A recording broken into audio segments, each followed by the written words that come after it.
ایک شخص نے کہا کہ حاتم جیسا فراغ دل آج تک پیدا نہیں ہوا اور نہ ہوگا۔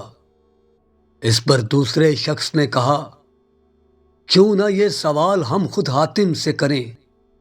چنانچہ حاتم سے پوچھا گیا کہ کیا اس نے اپنے آپ سے زیادہ سخی اور عظیم انسان دیکھا یا سنا ہے؟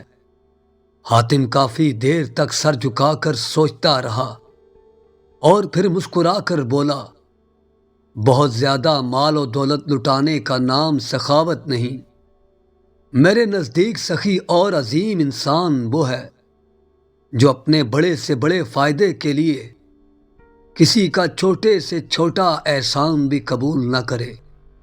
میں نے اپنی زندگی میں ایک ایسا شخص دیکھا جس کا دل میرے دل سے بہت زیادہ بڑا تھا۔ ان دونوں نے بیک آواز کہا، وہ ضرور کسی ملک کا بادشاہ ہوگا جس کے پاس بہت بڑا خزانہ ہوگا۔ حاتم طائی نے جواب دیا، نہیں دوستو، ایسی کوئی بات نہیں۔ وہ تو ایک غریب لکڑہارا تھا۔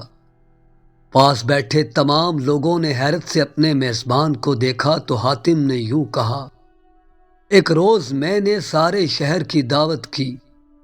مہمانوں کو کھلانے پلانے کے بعد میں جنگل کی طرف نکل گیا۔ وہاں میں نے ایک بوڑھے شخص کو دیکھا۔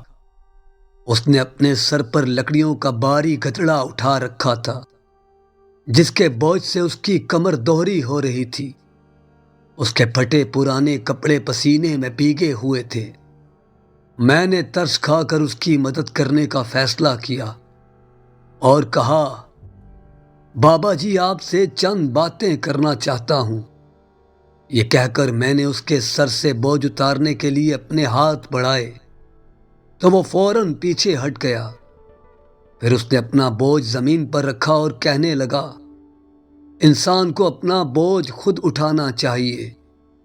لوگوں کے کاندھوں پر سوار ہو کر تو صرف قبر کی طرف جایا جاتا ہے، مگر بابا جی آپ اس عمر میں اتنی محنت کیوں کر رہے ہیں؟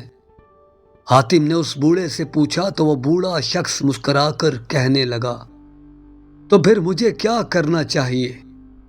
اس پر حاتم نے اس کو جواب دیا، آپ کے شہر میں حاتم طائی رہتا ہے۔ وہ سینکڑوں انسانوں کو ہر روز کھانا کھلاتا ہے۔ آپ اس کے دروازے پر کیوں نہیں جاتے؟ یہ سن کر لکڑہارے نے گھور کر مجھے دیکھا اور بڑی بے نیازی سے کہا، تمہارے 2 ہاتھ ہیں، خدا نے مجھے بھی 2 ہاتھ عطا فرمائے۔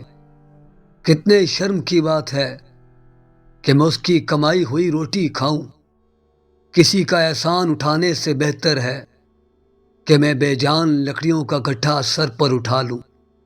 سب لوگ حیران ہو کر حاتم کو دیکھنے لگے تو حاتم نے یوں کہا، وہ غریب انسان مجھ سے بڑے دل کا مالک تھا۔ اس کہانی سے ہمیں یہ سبق ملتا ہے کہ دوسروں پر بھروسہ کرنے کے بجائے اپنے ہاتھ سے رزق کمانا باعث عزت ہے۔